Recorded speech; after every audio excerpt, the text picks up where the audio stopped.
Monsieur le directeur, honorable jury, chère audience, très chers opposants, bonjour. C'est avec un grand plaisir que je me tiens devant vous aujourd'hui afin de débattre un sujet qui nous effraie tous, celui concernant les études. C'est un peu notre bête noire, cette question dite comme ça. Alors, après le bac, vous ferez quoi? Le dilemme qui nous est proposé alors est, soit nos études aux États-Unis, soit celles-ci faites au Qatar. On ne va quand même pas les comparer, c'est dire choisir entre le Real Madrid et le Rapid Wien. Ceci dit, nous allons clairement défendre nos études aux États-Unis. Mais pourquoi alors? Tout d'abord, permettez-moi de vous raconter une histoire, une très belle histoire. Écoutez-moi bien. Il était une fois un jeune homme, sérieux, bien éduqué et avec une très grande volonté de réussir, qui a eu son bac ici au Maroc et qui allait finir ses études aux États-Unis, plus précisément à Orlando, en Floride, dans une grande université nommée University of Central Florida.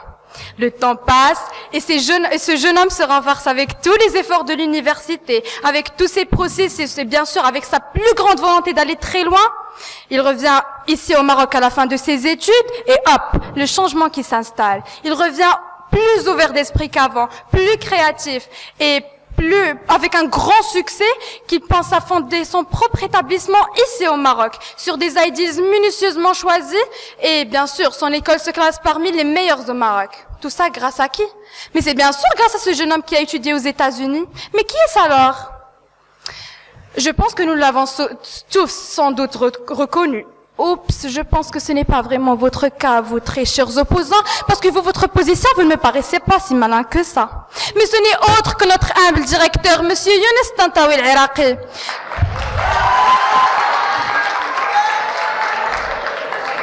Comme nous le savons tous, monsieur Younes, masha'Allah, a fini ses études aux États-Unis.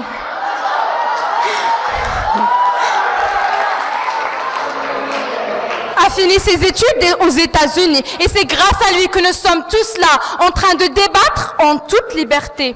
Alors, si c'est juste pour avoir une telle présence et un tel succès, j'irai étudier aux États-Unis les yeux fermés. J'ajoute que notre école fait partie du Round Square, un réseau mondial d'écoles innovantes dans 50 pays sur 6 continents. Parmi ces pays, les États-Unis. 13 écoles dans les USA font partie du Round Square. Or, aucune école qatari, je dis bien aucune, n'en fait partie. Et comme on dit d'ailleurs, je dis de le jda ou le balai la fait. Alors, pourquoi laisser un pays basé sur les mêmes ideas et les mêmes principes que les miens et aller voir ailleurs où les écoles et les universités commencent à peine à avoir lieu? Ceci dit, je vous prie, très chers opposants, d'avoir un brin de logique et ainsi m'étaler une très bonne explication à tout cela. Merci.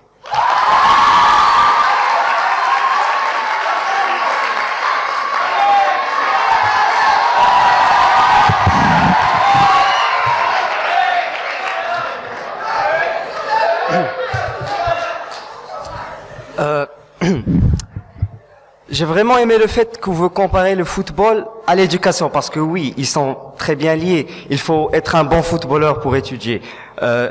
Et puis, deuxième point, vous allez donner une très belle histoire, l'exemple de l'élève marocain qui a étudié à Toronto. Oui, maintenant, il habite au Maroc, il est plus ouvert d'esprit, d'accord. Mais je vais vous donner un contre-exemple. Un élève marocain qui est allé étudier en Amérique, et maintenant, qu'est-il advenu de cet élève? Eh bien, il est mort. Pourquoi? Parce qu'il y avait un groupe misogyne en Amérique avec des flingues, parce que bien sûr, en Amérique, les flingues sont légales, oui. Eh bien, ils lui ont tiré dessus, ils l'ont tué, boum, il est mort. Alors, ceci est l'exception qui confirme la règle. Alors, si vous donnez cet exemple-là, je donne moi aussi un exemple comme celui-ci. D'accord. Bref, passons. Où s'enferme l'étude, on en voit sortir le savoir. Citation de Pierre-Jules Stahl, Les pensées et réflexions diverses, 1841. Les études sans ordre et les méditations confuses obscurcissent et aveuglent l'esprit. Citation de René Descartes, Les règles pour la direction de l'esprit. Monsieur le directeur, messieurs et mesdames du jury, honorables opposants, chère audience, bonjour.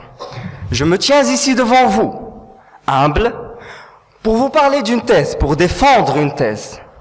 Une thèse qui nous concerne tous. Une thèse qui, en plus de retentir à chaque fois dans notre tête une thèse qui paraît simple, mais qui est en fait plutôt complexe.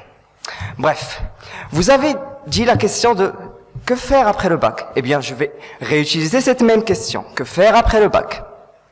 Cette question-ci, pour y répondre, il y a plusieurs parties. Il y a le cadre familial, le cadre de l'école. Mais bien, parlons du cadre familial. Vous allez pour demander à votre mère, qui vous répond aussitôt médecine, à votre père, qui vous répond ingénierie, à vous-même. Et vous-même, vous répond les finances. Vous hésitez, vous êtes perplexe. Mais bon, tôt ou tard, un choix doit être fait. Et disons que ce choix a été fait. Alors pour pouvoir terminer vos études dans le domaine que vous avez respectivement choisi, deux options s'offrent à vous. Ou bien vous optez pour une faculté / université locale, ou bien vous aurez la chance, ou la malchance, de terminer vos études à l'étranger. Hurrah! Faites vos valises, vous allez quitter maman pour de nouveaux horizons. Vous allez enfin devenir des hommes avec un grand H. Des hommes, oui, mais à quel prix? À quel prix? Choisir ou étudier est délicat. Tellement délicat que vos vies n'en tiendraient qu'à un tout petit bout de fil. Un bout de fil tellement fragile qu'il ne suffirait que d'une toute petite pichenette, poc, et c'est cassé. Chère audience, je parle, j'énumère et j'additionne les faits. Mais je pense, si ce n'est ce grand panneau affichant le sujet derrière moi, vous n'avez compris ma position qu'à 50%. Alors je vais vous dire les quelques mots qui vous feront comprendre ma position à 100%. Nous préférons, mon équipe et moi, largement aller nous coltiner un tout petit émirat du Moyen-Orient plutôt que d'aller chez ce fou, mégalomane, narcissique, égocentrique au bord de la démence, Trump, que vous défendez d'ailleurs si bien. Lui et son pays, on ne peut plus développer. On ne peut plus développer et démocratique. Démocratique entre de grandes, très, très grandes guillemets. J'ajouterai même une petite anecdote personnelle. J'ai, personnellement, deux nièces qui habitent au Qatar. Non, je ne mens pas. Bref. Ces nièces-là qui habitent au Qatar, donc, suite logique des choses, je m'empresse pour leur demander quelques informations sur le sujet. Eh bien, devinez quoi? Ces deux nièces-là me répondent que la plupart des Marocains qui vont pour terminer leurs études au Qatar, eh bien, ils occupent maintenant les postes les plus privilégiés et les plus hauts au Qatar. Croyez-le ou non, chers opposants, ceci sont des faits. Comme votre jolie petite histoire de celui qui a étudié à Toronto, ça, c'est mon histoire. Alors, revenons. Alors, même, d'ailleurs, leur père lui-même est un Marocain qui a étudié au Qatar et maintenant c'est un grand PDG d'entreprise. Est-ce que l'Amérique pourrait faire mieux que ça? Oui, mais très rarement. Merci.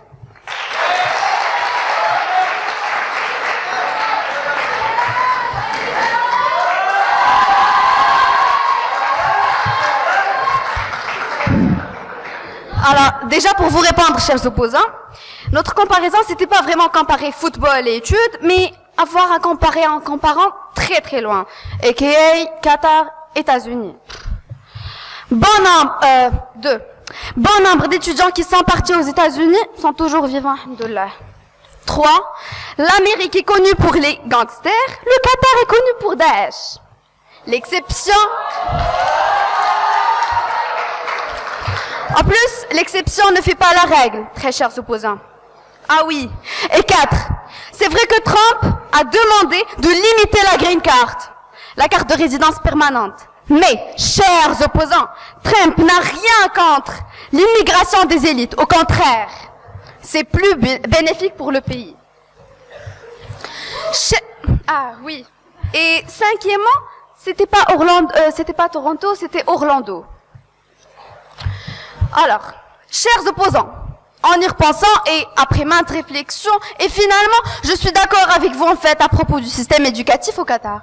Ah mais non, ne vous emballez pas trop, je parlais de l'enseignement secondaire, parce que peut-être, et je dis bien peut-être, l'éventualité que ce dernier soit plus intéressant au Qatar est probable, vu qu'il souffre de carences nombreuses aux États-Unis. Ah, oups, excusez-moi, on avait pour but aujourd'hui de débattre quant aux études universitaires. Et donc, je reprends ma place auprès de mon clan parce que franchement, je ne me vois pas, ni vous d'ailleurs, en position de débattre contre les meilleures universités du monde pour d'autres dont on ne connaît même pas le nom. Excepté vous, chers objecteurs, qui êtes censés les connaître. C'est un peu votre sujet, quoi. Les universités américaines comptent parmi les meilleures du monde. Primo, elles bénéficient de moyens financiers considérables. Secondo, elles accueillent l'élite intellectuelle avec leurs 10 facultés qui vont de l'art à la médecine, en passant par le droit, les affaires ou encore la littérature. Tertio, elles sont connues par leur manière et leur pédagogie d'enseignement universitaire de haut niveau. On va certainement me dire que même les universités américaines, bien entendu au Qatar, se réjouissent de tout cela. Et je vais leur dire que oui, chers opposants, je suis parfaitement d'accord. Mais, aimable contradicteur, après avoir passé votre séjour universitaire au Qatar, avec des Qataris aux alentours bien sûr, reviendrez-vous avec cette aisance et cette maîtrise de la langue anglaise, comme après avoir passé ce 10 séjours avec des Américains aux États-Unis, ayant cette langue mère, cette mother tongue? En fait, j'en doute fort. Ah non, je suis sûre de la réponse, qui est bel et bien non, non et non. Et pourquoi cela? Why? Limada, porque, lèche? Eh bien, tout bêtement, parce que les Qataris ne sont autres que des apprentis de la langue anglaise. Tout comme nous d'ailleurs. La langue anglaise n'a jamais été leur langue mère. Au cas où vous ne le sauriez pas. Merci.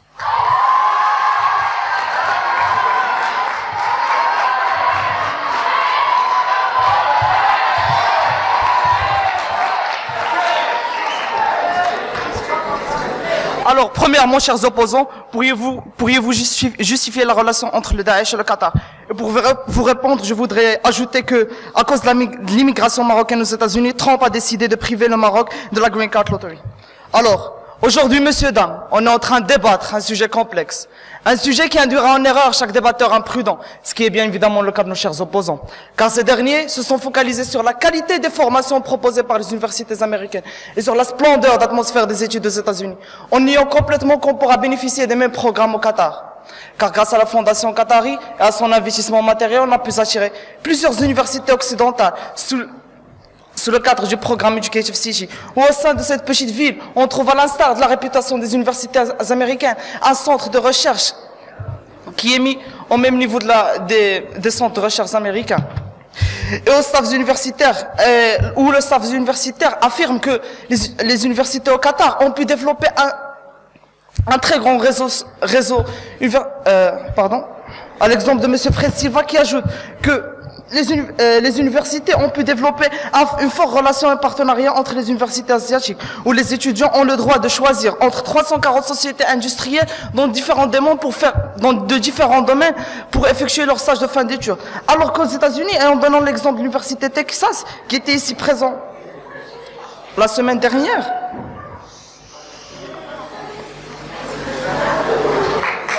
on a le droit de choisir entre 187 sociétés industrielles, plus que les frais de scolarité, les frais de stage au Qatar sont payés par la fondation qatarienne, alors que aux États-Unis, les frais n'incluent pas, alors que les frais de stage ne sont pas inclus, les frais d'inscription. En somme, chers messieurs, dames, je voudrais vous demander, chers opposants, de faire une preuve de maturité au niveau de votre choix, car c'est votre avenir qui est mis en jeu. Et merci.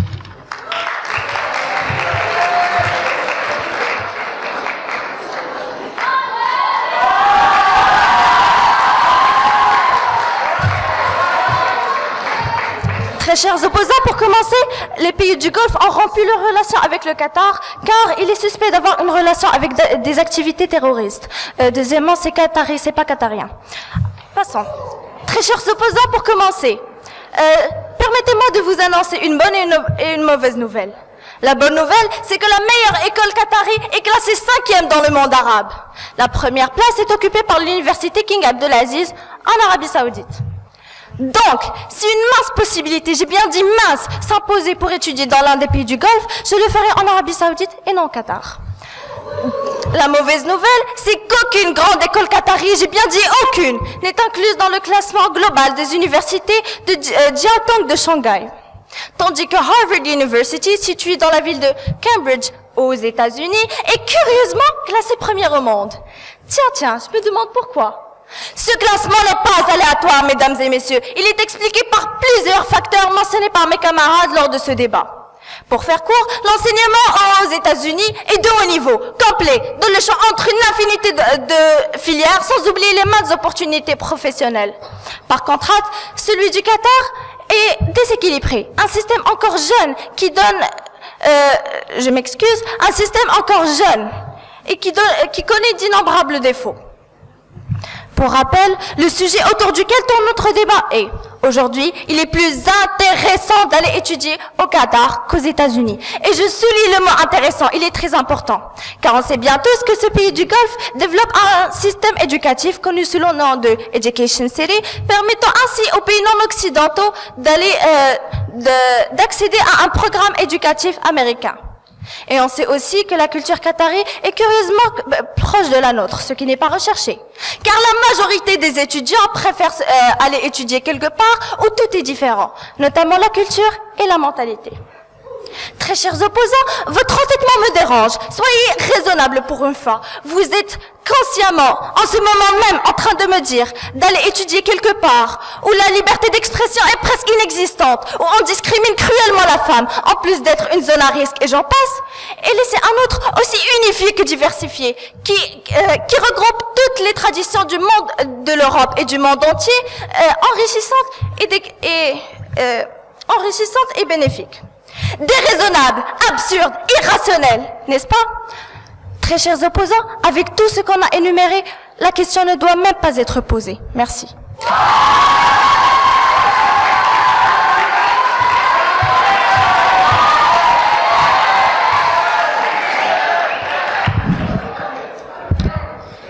Alors, j'ai entendu que le Qatar est source d'actes terroristes, ou bien je me suis trompée. Avant d'avancer ce genre d'argument non sensé, pour faire juste rire l'audience, veuillez citer la source de ces arguments très graves. Et deuxièmement, vous avez dit qu'il vaut mieux étudier aux États-Unis vu que la culture est différente de la nôtre. Choc de culture, vous en dites quoi? Et soyez attentifs, aux arguments que je vais avancer. Et troisièmement, je vous prie, s'il vous plaît, articulez bien parce qu'on n'arrive pas à entendre vos arguments. Bref. L'année 2017. Une année qui s'annonce grave sombre pour les musulmans vivant aux États-Unis. Pourquoi? La réponse est claire et nette. L'élection de ce cher Donald Trump comme président des USA. Des arguments qui prouvent ceci? Alors là, j'en ai eu jusqu'à atteindre folie. Selon le Conseil des relations islamo-américaines, CAIR, en l'occurrence leur rapport publié lundi 27 juillet, je cite, « Les actes à caractère islamophobe ont augmenté de 91% après l'élection de Trump, par rapport à la même période de l'année 2016, année qui était déjà la pire pour les musulmans. Au cours du deuxième trimestre 2017, couvrant les mois d'avril à juin, ce même conseil a reporté 946 rapports d'incidents, dont 451 sont des actes anti-musulmans. L'Organisation musulmane de défense des droits civiques a reporté 3 types d'agressions les plus courantes. Harcèlement, 16%, crimes de haine, 15%, incidents, 8%. Les victimes sont souvent agressées à domicile, 17%, dans la rue, 14%, et même dans les transports en commun, 13%. Cause de ces agressions? L'appartenance ethnique, avec un taux de 32%, considéré comme principal facteur, suivi du fait que la victime soit aperçue comme musulmane, avec un taux de 20%, et puis du port du voile, 15%. Bon, bref, constat final, la situation des musulmans aux États-Unis ne fait que se transformer d'horrible à pire. En plus, les États-Unis sont, selon Le Monde, je cite, « le pays où le taux d'armes en circulation est le plus élevé, avec 85 armes pour 100 habitants. » Oui, 85 armes. Résultat, évaporisation du sentiment de sécurité. Passons maintenant au Qatar. La première chose fondamentale à savoir, et ouvrez bien les oreilles, chers camarades, c'est que les universités optent pour un programme américain. Autrement dit, ce ne sont que des universités américaines avec des profs américains mis à disposition au Qatar. Et donc, j'estime que tout argument de votre part, chers opposants, concernant le système éducatif américain est automatiquement éliminé. En fait, le plus important dans toute cette histoire, ne voyez-vous pas que nous subissons une globalisation extrême? Mais le pire, c'est que nous ne faisons rien pour changer ceci. Je qualifierais ce que nous faisons, ce que vous faites, chers camarades, chers bacheliers, de grave, même honteux. Système éducatif américain installé au Qatar est une précieuse opportunité qu'il ne faut en aucun cas ignorer. Premier pas essentiel pour que les Arabes s'unissent de nouveau, s'enrichissent les uns les autres, non pas enrichir un pays qui n'a même pas besoin de votre présence. Merci.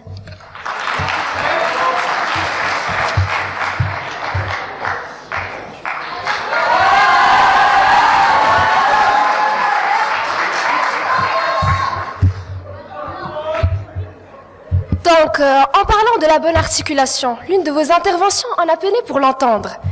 Et puis, on va aller étudier aux États-Unis et non pas étaler nos religions, ni vivre aux États-Unis. Harcèlement. Non, mais vous vous entendez, chers opposants?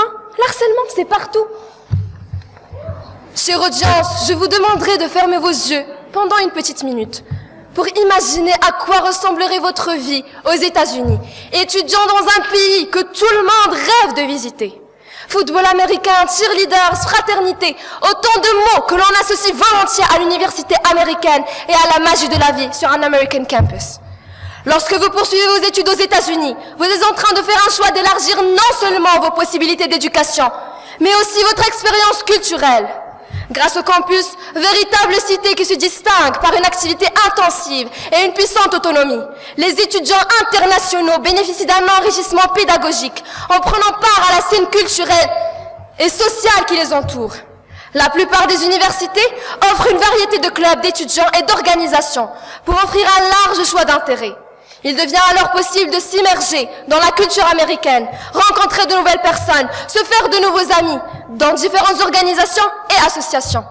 La majorité des étudiants internationaux choisissent de passer leurs premières années au campus, apprenant à être responsables et indépendants, tout en s'introduisant dans un monde pluriculturel où tous les âges, sexes et nationalités cohabitent, s'entremêlent et s'enrichissent.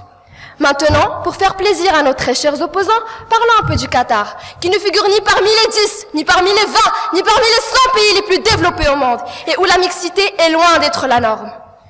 À l'université du Qatar, par exemple, les filles et garçons étudient sur 2 campus séparés. Il devient alors difficile pour l'étudiant étranger de s'intégrer, surtout dans les campus, même quand celui-ci fait partie d'une université dont le système est américain. Alors, comment vous attendez-vous, chers opposants, à ce que l'étudiant soit à l'aise dans un environnement où il ne peut même pas s'exprimer librement et faire ce qui lui convient pour son bien-être? Merci.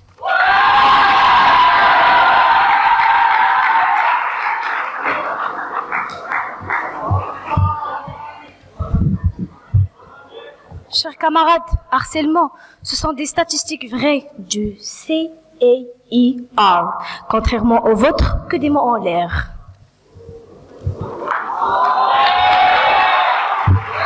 Chers camarades, bonjour.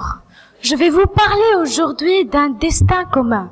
Un destin qui nous touche tout un chacun dans cette salle. Et ce destin commun n'est autre que les études après le bac. D'ailleurs, mon camarade, si vous avez bien écouté, l'a déjà avancé dans son propos.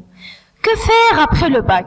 Une question qui retentit à nos têtes chaque fois. Et si vous êtes en train d'hésiter entre partir au Qatar ou bien l'Amérique, la meilleure réponse sera bien évidemment aller au Qatar.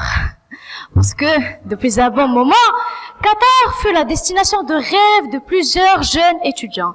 Celle-ci donne l'opportunité de suivre un cursus anglais qui est largement courant après l'arabe. S'épanouir en plus et surtout en pleine sécurité, contrairement à l'Amérique, où les universités se sont transformées malheureusement en des scènes de massacre. Mais bon, puisque vous défendez l'Amérique, chers opposants, dites-vous juste qu'il y a des universités américaines qui ont fait confiance au Qatar y ont-ils installé nombreux campus satellites comme Georgetown School of Foreign Service, une école américaine bien sûr, qui est installée au Qatar, ouverte aux élèves de toute ethnie.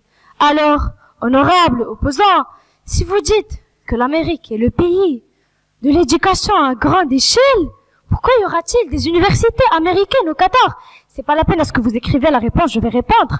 Parce que tout simplement, Qatar est le pays adéquat pour les études après le bac. Le taux de vie n'est pas très élevé, l'infrastructure est au rendez-vous, et n'oubliez surtout pas que l'Amérique ne donne pas de bourse directement après le bac aux étrangers, contrairement au Qatar. Si, et elles peuvent aller même jusqu'à 100%. Alors, pourquoi donc laisser un endroit où les conditions sont favorables et choisir un autre qui ne fera qu'influencer négativement sur notre rendement scolaire? Et merci.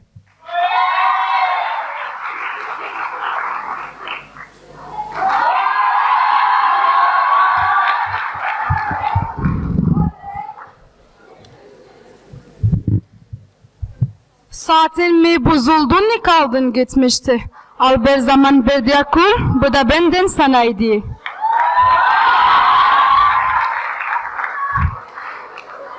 Qu'est-ce que vous avez à me regarder comme ça? Vous avez l'air tous étonnés. Vous vous dites sûrement, mais qu'est-ce qu'elle est en train de dire cette folle? Eh non, je ne suis pas folle. Mais c'est juste que vous me paraissez tellement illogique et vous faites tellement l'avocat du diable que j'ai l'impression que vous parlez turc. Alors, avec tous les arguments qu'on vous a donnés, vous devriez vous sentir mal à l'aise. Je me suis dit, pourquoi ne pas vous faire un peu du bien et parler la même langue que vous? Parce que faire le bien des autres, c'est déjà faire le sien. Alors... Et là, je trouve que vous êtes vraiment, mais vraiment à l'autre côté de la plaque, car l'argumentation et l'analyse sont deux arts difficiles à maîtriser. Donc écoutez-moi et prenez-en de la graine. D'après ce que vous avez dit, très chers opposants, vous défendiez les études au Qatar, thèse numéro 1. Et qui dit étudier, dit vivre pour un bon moment. Donc, vous acceptez vivre pour un bon moment dans l'humiliation et la marginalisation, thèse numéro 2, de 1. Et 2, je déduis que vous avez un réel problème. Ce n'est même pas une déduction, c'est une certitude. Nous savons tous, très chère audience, que tous les pays du Golfe nous maltraitent, y compris le Qatar. Si vous dites non, je compte être beaucoup plus convaincante en donnant un exemple. Miriam, à 27 ans, consultante dans le secteur des télécoms au Qatar. Elle a dû souvent affronter la pauvre des regards inquisiteurs sur ses origines. Ah, vous êtes marocaine, vous savez très bien ce que l'on dit sur vos femmes. Elles sont belles, mais très légères.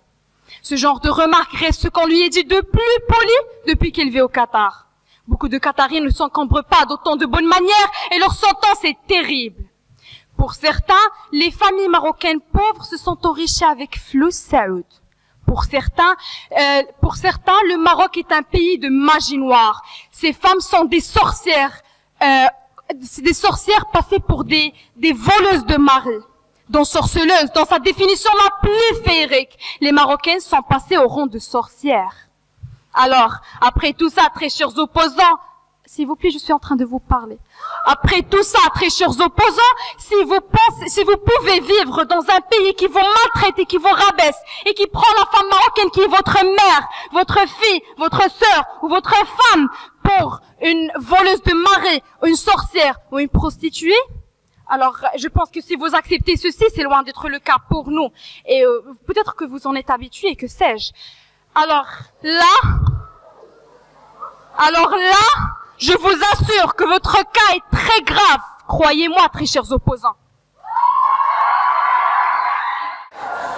J'ai vraiment aimé votre prestation, chers opposants. Si ça ne tenait qu'à moi, vous avez gagné, passez au débat suivant. Mais hélas, il y a d'honorables et respectables jurys devant moi. Et ces jurys-là prennent en compte plusieurs critères. Et l'un de ces critères sont les arguments. Alors qu'en est-il de vos arguments, chers opposants? Eh bien, vos arguments sont vides. Tellement vides que je vais les appeler le néant. Nouveau titre d'un film, le néant, sous-titre argument des opposants. Pourquoi ça?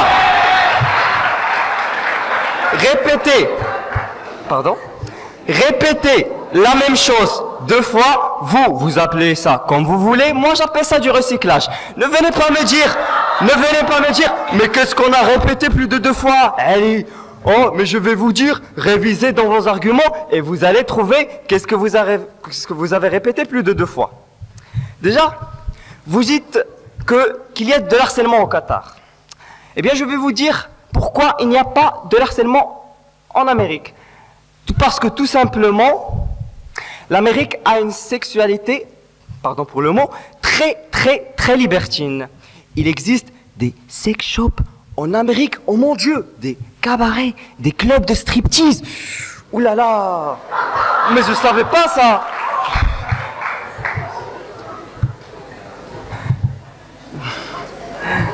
Par ailleurs, si vous l'avez entendu, mes camarades ont déjà avancé les côtés financiers et diplomatiques de la chose. Mais bien sûr, vous n'avez pas entendu ça, parce que vous avez appris vos contre-arguments et vous nous bombardez.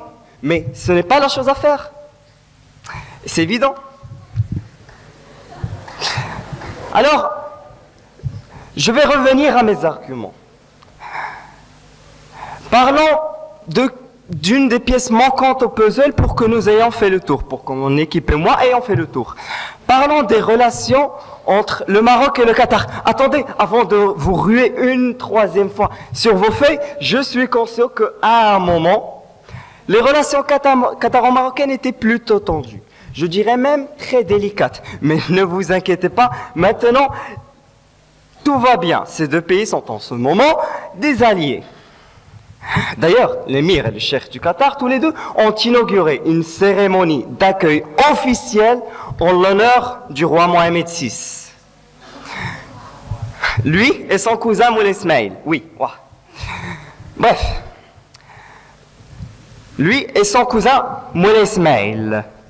Alors, dites-moi, chers opposants, si un élève marocain va pour terminer ses études au Qatar, est-ce qu'il sera bien accueilli?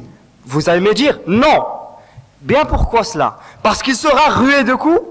Parce qu'il sera traité de tous les noms? Parce que qu'on lui jettera des pierres dessus et on criera « Retourne chez toi, sale terroriste !» Eh bien non, ça c'est l'Amérique en fait. Parce que je confonds un peu les deux. Non, je ne confonds pas les deux.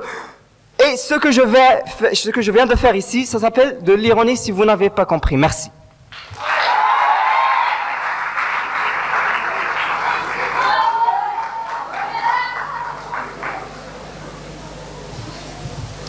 Alors, chers opposants, c'est normal que vous ne compreniez pas nos arguments parce que vous ne les entendiez même pas. Parce que on ne s'est pas trompé quand on a dit « parler est un besoin, écouter est un art ». Ici, il n'est pas écrit, il est plus intéressant d'aller au cabaret qatari, mais aller étudier au Qatar. Ah oui, alors, non mais sincèrement, chère audience, qui a jamais pensé à étudier au Qatar? Très chers opposants, en dépit de vos efforts et vos interventions remarquables afin de remporter ce débat, je vois qu'il est opportun, qu'il est enfin temps de vous convaincre et ainsi faire tomber tous vos arguments à l'eau. Alors déjà, je suis franchement désolée, mais je ne me vois pas aller de là jusqu'au Qatar, les frais de visa inclus, pour les 2 destinations bien sûr, mais attendez-vous à la surprise les amis. Alors, je vais de là jusqu'au Qatar. Pour la fin, quoi déjà oh oui, boum, étudier dans une université américaine, qui en passant ne fait même pas partie du classement Shanghai. Non mais alors là, c'est la parfaite incarnation du mot insensé à mon avis. Si mon choix reposait et reporté sur une université américaine, autant aller en Amérique directe et m'épargner cette imitation qui fait trop cliché. Outre cela, si étudier au Qatar était si intéressant que cela? Eh bien, chers opposants, ayez l'amabilité et la forte présence de m'interpréter les faits suivants. Figurez-vous que les Qataris eux-mêmes ne se voient pas tenter et ne s'adonnent pas à étudier chez eux, ou du moins les résidents des pays du Golfe. Et les statistiques le prouvent. Pas moins de 59 945 étudiants saoudiens sont accueillis aux États-Unis chaque année. Ceci sans compter les Chinoises et les Français qui atteignent les 312 783 élèves par an. Géants, énormes, splendides, et j'en passe. D'ailleurs, expliquez-moi, mesdames et messieurs, la cause de cette petite fréquence de mobilité des Américains à travers le monde. Je me permettrai de vous donner la solution à cette équation moi-même, encore une fois, pour vous dire que tout simplement, les facs américaines aimantent les étudiants étrangers et l'inverse est loin d'être vrai. Que dire de la plupart de ces Américains qui ne séjournent à l'étranger que pour des périodes courtes, qui vont d'1 à 2 mois, et encore moins pour étudier. Selon le directeur des relations internationales du City College à New York, et je cite, ils sont moins intéressés par l'idée du diplôme étranger que par la possibilité de voyager, d'avoir une expérience et apprendre une langue. À bon entendeur, salut, merci.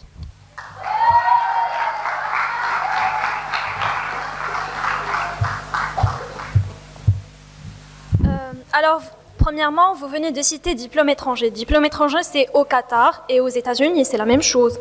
Deuxièmement, très chers opposants, c'est de votre devoir d'honorer vos mères, vos sœurs, par partir à l'éducation au Qatar et les présenter d'une façon très, très honorable.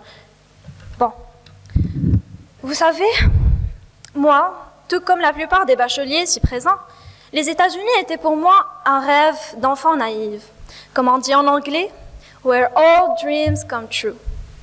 Mais, chère audience, aujourd'hui, là, sur cette scène, devant ce pupitre, j'ai découvert la réalité amère. Étincelle? Dans mes yeux? Non, il n'y en a plus. Chers camarades, la situation où nous sommes arrivés aujourd'hui est, à mon humble avis, très, très désolante après ce que nos ancêtres ont pu réaliser au moment où les pays soi-disant développés d'aujourd'hui étaient sous le total contrôle de l'Église et ses légendes. Alors, chère audience, chers bacheliers, écrémez-vous poursuivre vos études aux États-Unis ou bien au Qatar? Préférez-vous vivre peureux, sortir de vos maisons chaque jour en ressassant Ash-Shahadatain, ou alors vivre dans une communauté comme la vôtre? Merci.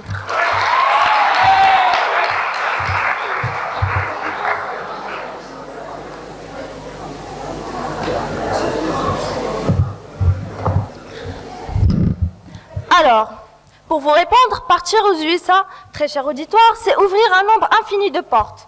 Les diplômes de l'université américaine appartenant au classement Shanghai, bachelor, master, PhD, sont non seulement reconnus, mais recherchés dans le monde entier. Hélas, nous arrivons à la fin de ce débat. Nos arguments sont intarissables, certes, mais je me vois dans l'obligation de conclure. Mesdames et messieurs, je le répète, l'étape universitaire est cruciale dans notre vie. Surtout que l'obtention de notre baccalauréat approche. C'est en choisissant la filière et l'université idéale dans le pays adéquat que notre avenir est plus prometteur. Les États-Unis d'Amérique est une force économique mondiale. Sa langue est propagée dans le monde entier et son acquisition est une priorité dans notre établissement. L'expérience de vivre dans un tel pays changera votre perspective envers le monde. Vous vous métamorphoserez en une nouvelle personne, avec de nouvelles idées, dédiées à améliorer votre pays et le développer. C'est une expérience vécue once in a lifetime, comme on dit. Même si le Qatar met en place plusieurs universités américaines, quitte à choisir, je préfère la version originale que la copie. Aujourd'hui, les USA sont dominants. Le Qatar connaît plusieurs instabilités économiques et politiques. Aujourd'hui, les entreprises cherchent des jeunes expérimentés avec un CV qui regorge d'activités extrascolaires, ce qui n'est pas le cas pour un CV pour un diplôme qatari. Aujourd'hui, les jeunes rêvent d'aller étudier aux USA et n'ont jamais eu l'idée de finir leurs études au Qatar. Aujourd'hui, nous avons un exemple vivant parmi nous, qui est nul autre que notre très cher directeur, Monsieur Younes l'Iraqi. Et si vous pensez qu'il n'a pas réussi, allez au Qatar. Aujourd'hui, il est indubitablement plus intéressant d'étudier au Qatar qu'aux États-Unis. Monsieur le directeur, honorable jury, chère audience, j'espère qu'après cette prestation,